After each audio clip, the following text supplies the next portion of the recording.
Mike, it's been over a decade, since Edmonton has been at the top of a division this far into a season. What's different about these 2026 Elks in your opinion? Yeah, they've got a good team, a bunch of good players, good coaching staff. You know, Killer's got them playing hard, and they're all in. So it's good. It's good for our league. You touched on it a little bit, but just how would you describe a Mark Killam coach team? Yeah, he's got a lot of energy, certainly a lot of emotion. I think the players play like that. Yeah, so it's good. Like I said, it's been fun to watch. You know, he's been in the league a long time, and we've coached against each other in various capacities for a long time. So it's fun to see him, get it going. You were asked about Sergio yesterday. I mean, you've been involved with lots of special teams over the years, obviously. Is it normal for a kicker and a punter like him and Jams to be so tight like that, or is that kind of unique in a way what those two guys have? I don't think it's unique. It's unique to them, for sure. But, in the history of pro football, I think kickers and punters spend a lot of time together. They kind of have to, because we just sort of keep them off in the corner. We don't actually let them be a part of the team, really. That'd be crazy. So they get shoved off, and now it's with the long snapper. I think years ago when the rosters were smaller, the long snapper was playing, another spot probably. So they got to be a part of the team. So Ian tries. He sneaks into drills at times, but most of the time we shove him off too in a corner. Yesterday you said you'd have an update on Ethan Ball. Do you have an update on Ethan? Yeah, it's going to be tough to see him again the rest of the season for sure. Obviously, what does he mean to the special teams? Just how, I know it's disappointing anytime a guy gets hurt, but just how kind of tough is that? Here's a guy trying to make a mark in his league. He busts his ass on special teams and catches a tough break like that. Yeah, he was a key piece, another key piece. Extremely smart, gifted athletically, hyper competitive. So it's that certainly hurts. Hey, Coach. Obviously, you guys are really familiar with Cody Fajardo and his game. Obviously, they got one of the best running backs in the league as well. What kind of stands out to you about kind of their offense and the challenges they present for you guys? Yeah, Cody's on point for sure. He's got a lot of weapons, and he's dangerous himself, obviously. It's one of those things, I don't think it's unique to playing the Elks.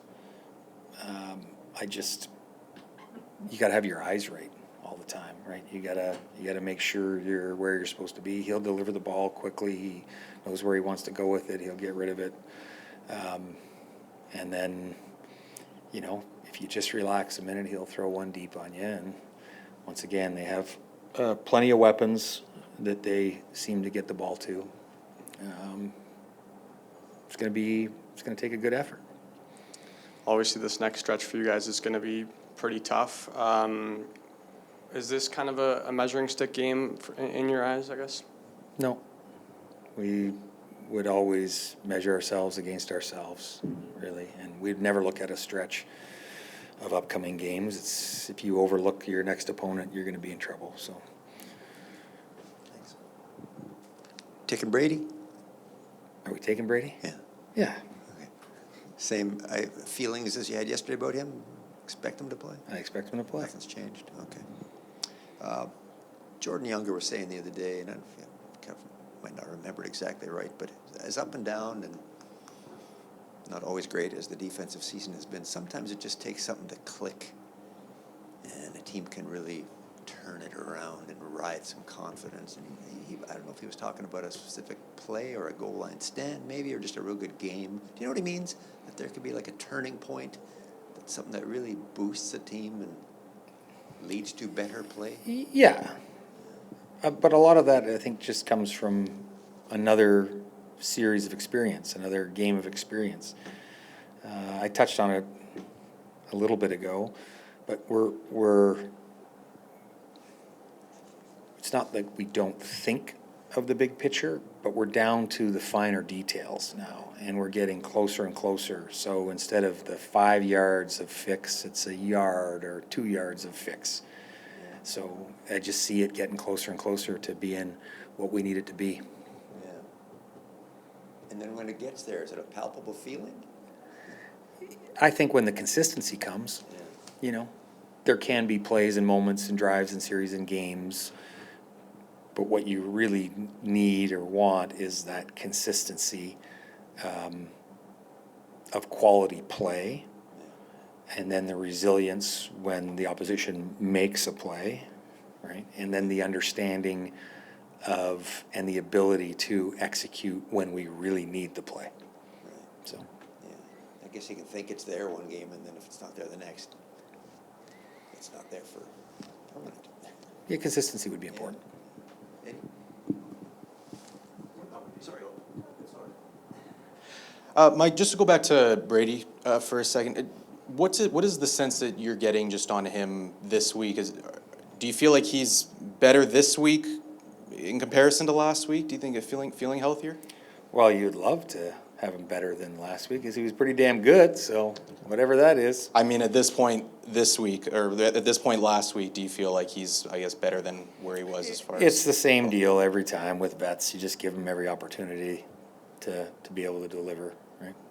We saw it last week with him, obviously not practicing, or maybe he got one limited practice, but didn't practice a lot of the week, and then he obviously turned out a pretty good performance. I'm just wondering, do you think that could be maybe in the cards for him going forward until he is at we'll call it quote unquote full health? I know he can't ever get fully healthy in the season, but do you think that could be in the cards for him as far as maybe not practicing, getting right during the week, and then just playing Yeah, kind of thing? I wouldn't want to speculate. I don't think that's what Brady would want either. Not the speculation. I think Brady would want to practice as much as he could.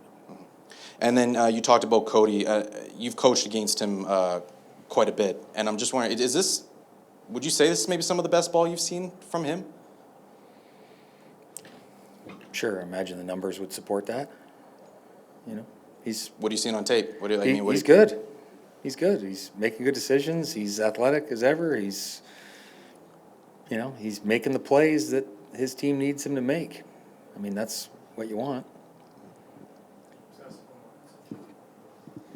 I know you don't go home on the weekend cheering for Edmonton and whatever, but obviously you love this league. You've been in this league for a long time.